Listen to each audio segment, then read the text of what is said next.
Greetings, groovy people. Welcome to this Wednesday's time-lapse video. I'm your host with the least, the Blue Dragon. Curveball, no Beetlejuice reference here. I'm just kidding. It's almost Halloween, so I gotta do something kind of Halloween-y. But this week, we're going to be talking a bit about resources while I am inking a page.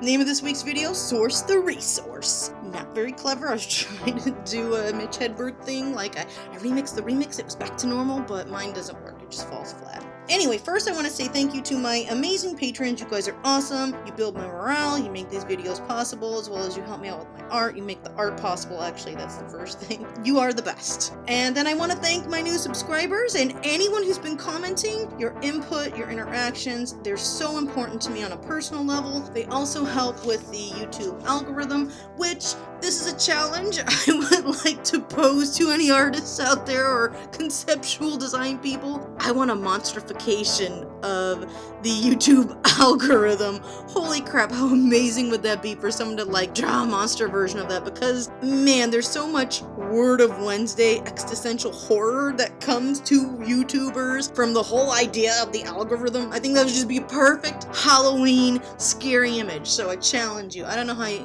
put the link down in the comments if you do it. Do it and share it. Promote yourself. That's awesome. Anyway, if you'd like to become a patron or donate any of that stuff, links are down below. Comic links, that's what I'm drawing right here. Page for my free webcomic, that's all down below. Otherwise, if you want to help out by liking, subbing, and doing the bell thing, that's perfectly fine and welcome and encouraged also.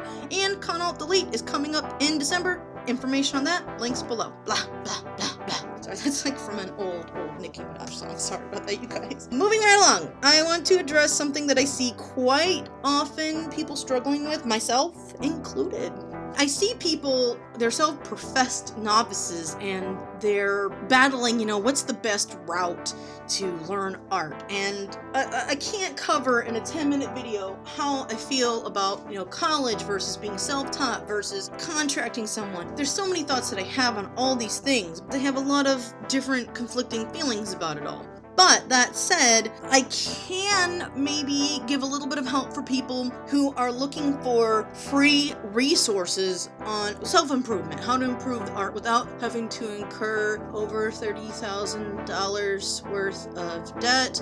Not at all talking about myself. I'm not discouraging college. I'm not at all. I feel like college is extremely important, but what I can do is give you advice on free stuff that's not going to cost you anything on a monetary level. So, before we get into this though, in my opinion, if someone is going to learn something, and I know I sound like a big old blowhard, I feel like a radio talk show host whose name I'm not gonna mention, but I do want to say, in my personal experience, from people who I've known in person and just witnessing online, in my personal opinion, which is an opinion and not fact and not written in stone, I feel if one is going to improve, there are two things they need before even getting resources, because I have experienced someone trying to learn from me and they really didn't care. They were just all talk, and it irritated me because it wasted my time, and time is the most valuable resource,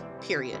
But you need to have passion and interest. I mean, it's easy to say that one is interested or they want to learn, but if it's something that you can't keep your attention on at all and you find yourself being drawn towards other pursuits, things that you're more interested in, maybe drawing isn't something that you really want to do. If it is, you'll find the passion and the time. If it's not, it's just going to take you longer to reach those goals you've set for yourself. In the meanwhile, don't be envious and curse other people who are making and striving and making those improvements. Everyone is an individual and they're going to be doing that on their own level. And if you're not making those improvements and you are putting in the time, it doesn't necessarily mean that, you're not passionate about it. It just means that you're learning at a different level.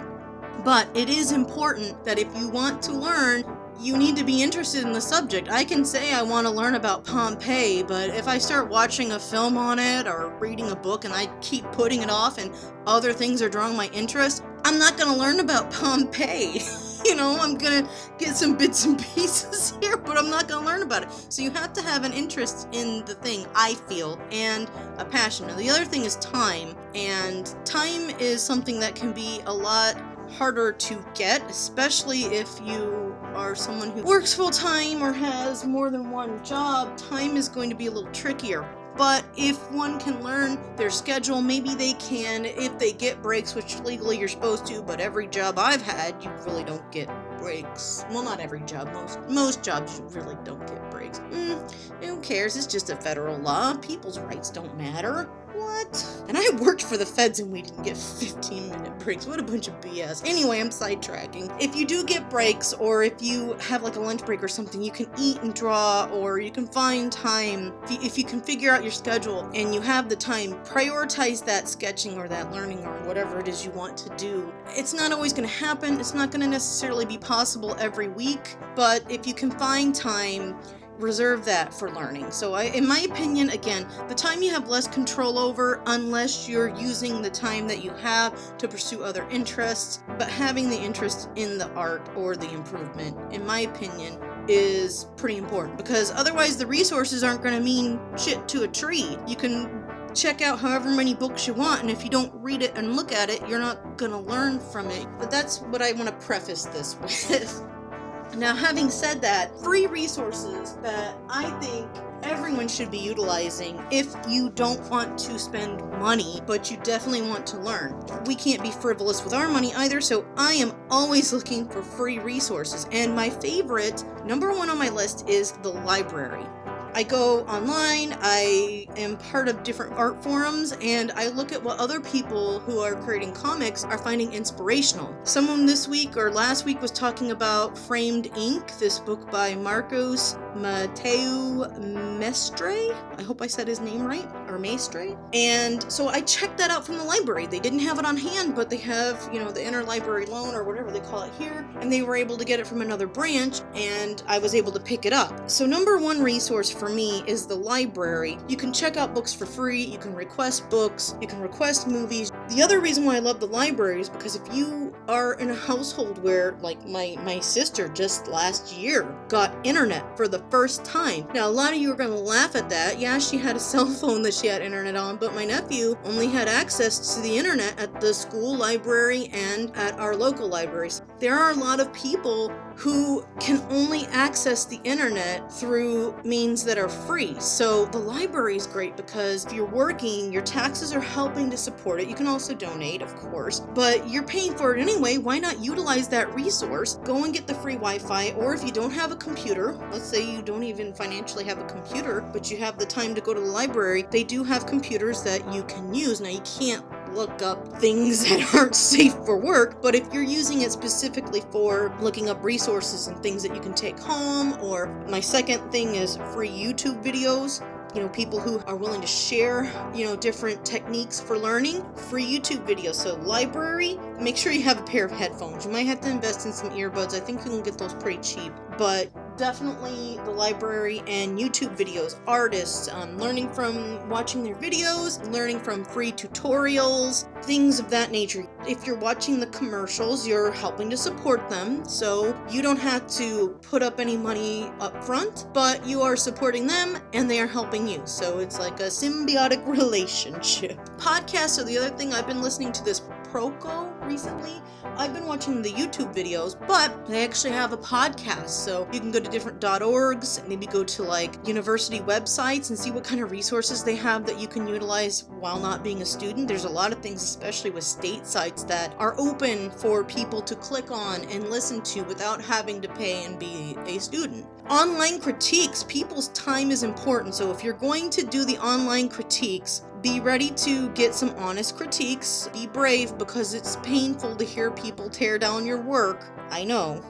But one way to improve is to get another pair of eyes on your work. Even if they're not tactful, if what they're saying is good advice, and that's getting into the more subjective. But if it's something where you're not able to see that you keep making your arms too long, or you keep hiding your hands behind the back, somebody else might notice that and say, hey, I would suggest doing this because hands speak also just as much. Or they might be able to say, the bodies that you're drawing are a little stiff, maybe try to do some gestures. So free online critiques I stand behind. something that is a free resource that one can learn from. And then the last thing that I want to point out is DeviantArt. DeviantArt can be a hot mess, but they do have some really cool pose pages, people who put up different poses. They take the time to pose. You can donate to them, but they offer the poses for free. They just want some credit for it, so you can do that. There are critiques. I think last week's video, or maybe the week before, I was talking about how someone made free screen tones. That's a free resource. But that's my list of things that are free that you can access. It's accessible to most people. Thank you guys so much for watching. Question of the week: what are some free resources you like to use? Leave that down below. Thank you for watching. Peace and love. Fare you well. And keep on trucking. Oh my gosh, this has absolutely nothing to do with the video, but which is why I threw this at the end. Oh my gosh, I got a card from my mom. I've been heading home and helping them out with some, my parents are getting old, so I've been helping them out with some stuff, and my sister's been helping out.